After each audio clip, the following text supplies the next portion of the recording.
Modern technology से भरे जिस भारत को आज हम देखते हैं, क्या ये भारत पहले भी ऐसा ही दिखता था? जी नहीं। आज मैं आपको बताऊंगी कैसा दिखता था हमारा भारत 200 साल पहले, यानी कि सन 1800 में। क्या थी उनकी लाइफस्टाइल और कैसे वो लोग रहते थे। दोस्तों, सोने की चिड़िया कहे जाने वाला भारत जो आज हमें कश्मीर से लेकर कन्याकुमारी तक दिखता है, एक समय ऐसा भी था जब दुनिया के भूगोल में अफगानिस्तान से लेकर म्यांमार तक भारत ही भारत दिखता था, यानी कि अखंड भारत। तब भारत के टुकड़े नहीं हुए थे। हालांकि 1600 में अंग्रेजों ने भारत पे दस्तक दे दी थी, परंतु उस समय भारत में दो बड़ी ताकतें मौजूद थी। एक थी औरंगजेब की मुगलिया संतुलन और दूसरा था मराठा साम्राज्य। और ये दोनों ही ताकतें अंग्रेजों को जड़ से उखाड़ फेंकने के लिए काफ़ी थी। इसलिए अंग्रेजों ने इनसे डायरेक्ट लड़ने की हिम्मत नहीं की और उन्होंने फूट डालो और राज करो की नीति अपनाई। उन्हें इंतजार था कि कब ये दोनों ताकतें आपस में लड़के खत्म हो जाएं और वो भारत पे पूरी तरह से कब्जा कर लें। फिर आया सन 1800। ये वो दौर था जब मुगलिया संतुलन और मराठा साम्राज्य का रुतबा लगभग खत्म हो चुका था और अंग्रेज ईस्ट इंडिया कंपनी के साथ भारत में अपने पैर जमा चुके थे। तो आज मैं आपको दिखाऊंगी सन 1800 से लेके सन 2023 तक का भारत कितना बदल गया। बात करें पहनावे की, तो जहां आज लोग जीन्स पैंट पहनते हैं, तब लोग धोती कुर्ता और गमछा पहनते थे। महिलाएं पारंपरिक साड़ी पहनती थी। जो थोड़ा अमीर होते थे वो कुर्ता पैजामा पहन लिया करते थे। बात करें शहर की, तो शहर तो तब होते ही नहीं थे। ज़्यादातर भारत गाँव में बसता था और गाँव ही भारत को रिप्रेजेंट करते थे। हाँ, कुछ चुनिंदा शहर जरूर हुआ करते थे, लेकिन वहाँ पर भी जो अमीर वर्ग के लोग हैं वही केवल पैंट शर्ट पहनते थे। गरीब इंसान तो शहर में भी धोती कुर्ता और गमछा ही पहना करते थे। बात करें व्यवसाय की, तो जहाँ आज मॉडर्न टेक्नोलॉजी की वजह से सारे काम फटाफट हो जाते हैं, पर पहले ऐसा नहीं हुआ करता था। उस समय भारत में ज़्यादातर व्यवसाय ही नहीं हुआ करते थे।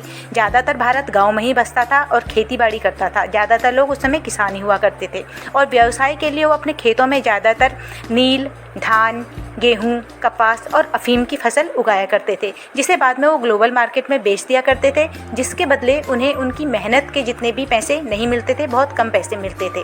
इस समय ज़्यादातर लोग खेतीबाड़ी और पशुपालन का काम करते थे और इंटरटेनमेंट के लिए वो शाम को घर आके भजन कीर्तन, सत्संग और पूजा पाठ ही किया करते थे। ये वो दौर था जब जात पात भी अपनी परम सीमा में था। लोग अपनी ही जात के लोगों के साथ मेल मिलाप करना ज़्यादा पसंद करते थे और जात पात के हिसाब से ही हर किसी का काम भी फिक्स था।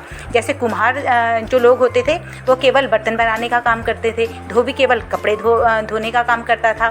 लोहार का बेटा केवल लोहार का काम सीखता था और सुनार का बेटा केवल सुनार का ही काम सीखता था। हर किसी के काम फिक्स थे।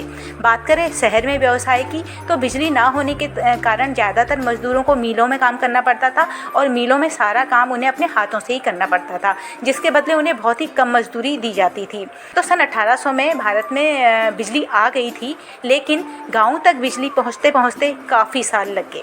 1800 सन पहले की बात करें तो भारत अपनी कारीगरी के लिए पूरी दुनिया में मशहूर था, लेकिन अंग्रेज़ों के आने के बाद इस इंडस्ट्री ने अपना दम तोड़ दिया। वजह साफ थी। वजह ये थी कि भारत में जो कपड़े बनते थे वो हाथों से बनाए जाते थे, इसलिए उनको बनाने में काफ़ी टाइम भी लग जाता था और काफ़ी सारे मजदूरों की भी ज़रूरत पड़ती थी। वहीं अगर बात करें अंग्रेज़ों की, तो वो अपनी फैक्ट्री में इसी काम को फटाफट कर देते थे, टाइम भी कम लगता था और उनके कपड़ों की कीमत भारतीय कपड़ों की कीमत से भी कम होते थे। बात करते हैं आबादी की। आज जहां कश्मीर से लेकर कन्याकुमारी तक हम लोग 140 करोड़ से भी ज़्यादा हो गए हैं, उस समय अखंड भारत यानी कि पाकिस्तान, बांग्लादेश, बर्मा, म्यांमार और अफगानिस्तान, इस 5 देशों की कुल आबादी केवल 16 करोड़ थी। बात करते हैं बीमारियों की। जहां हम हजारों बीमारियों से आज घिरे हुए हैं, उस समय 2 महामारियों का आतंक था, कैलोरा और प्लेग। इसकी वजह से काफ़ी लोगों की जान चली जाती थी, क्योंकि उस समय इसका कोई इलाज नहीं था। मेडिकल फैसिलिटीज़ की कमी की वजह से प्रसव के दौरान काफ़ी महिलाओं की भी जान चली जाती थी। यही नहीं, काफ़ी नवजात शिशुओं को भी अपनी जान से हाथ धोना पड़ता था।